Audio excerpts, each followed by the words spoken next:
ज्ञान तंत्र में आज की कहानी है बंदर की नादानी। यहाँ तक कहानी आप सुन चुके हैं कि जहाँ पे दमनक उत्सुकता से बोलता है करकट से कि वो बंदर की पूरी कहानी सुनना चाहता है। आखिर बंदर की क्या कथा है। अब करकट दमनक को जो कथा सुनाता है, बंदर के बारे में बतलाता है, बस वही हम जा रहे हैं बताने आपको। ठीक है। करकट लगा कहानी सुनाने, दमनक को बंदर के बारे में लगा बतलाने। थी एक वनस्थली, नगर के पास बहुत सारे बंदर वहां करते थे उत्पात।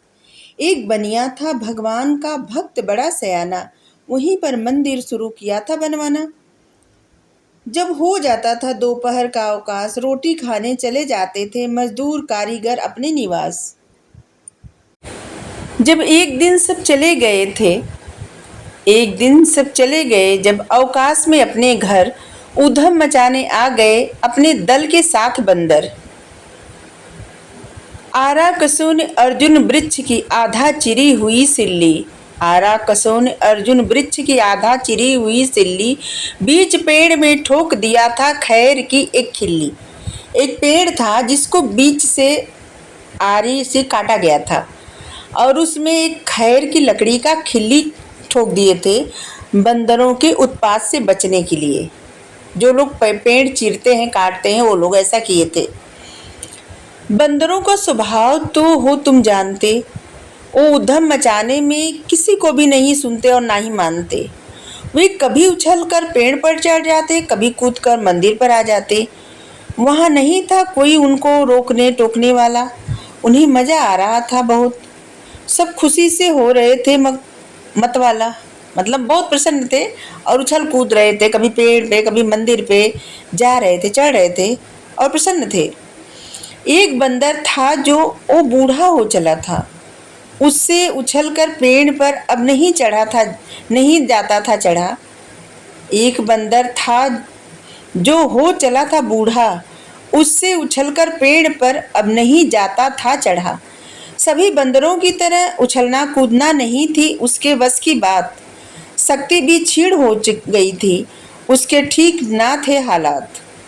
सबको उछलता कूदता देखकर उसको कुछ करने की न सूझी तो वो उसी पेड़ की खिल्ली पर चढ़ गया और लगा पेड़ से पच्चर उखाड़ने और वहीं खिल्ली गड़ने से मर गया। जो पेड़ में खिल्ली गड़ी हुई थी, वो बंदर सोचा, जो बूढ़ा था उसको कुछ समझ में नहीं आ रहा था कि वो क्या करे।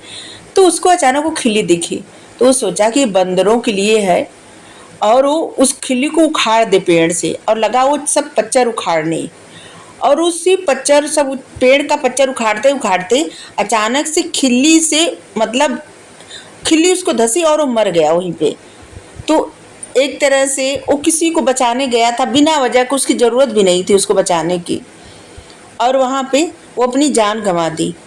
और इसीलिए करकट दमनक को मना कर रहा था कि किसी के पचड़े में नहीं पड़ना चाहिए, और इसलिए इस बंदर की कहानी बतला रहा था। इसीलिए तो कहता हूँ, किसी के पचड़े में बेमतलब पड़ने का फल नहीं अच्छा। किसी को समझाने की ज़रूरत नहीं कि तू है कितना सच्चा। वैसे भी राजा के खाने के बाद बचा खुचा मिल जाता है भोजन। बेकार का झंझट ना पालो, प्रसन्न रखो अब इसी में अपना मन। करकट की कहानी तब दमनक को सुनाया जब दमनक के मन में ये इच्छा जागी थी कि वो संजीवक से जाके पूछे। संजीवक से नहीं, पिंगलक से। जो जंगल का राजा पिंगलक है वो कुछ चीज़ से डर रहा है और आखिर आके यहाँ क्यों बैठा है। वो तो पानी पीने जा रहा था ना। लेकिन करकट उसको समझा रहा है कि किसी के पचड़े में नहीं पड़ना चाहिए। जैसे बंदर पड़ा था, दूसरों को बचाने जा रहा था और बिना वजह उसका कोई काम भी नहीं था और पेड़ का पचड़ा उतारते उतारते उसकी जान चली गई। इसी तरह बिना वजह किसी के पचड़े में पड़ने से जान ही चली जाती है।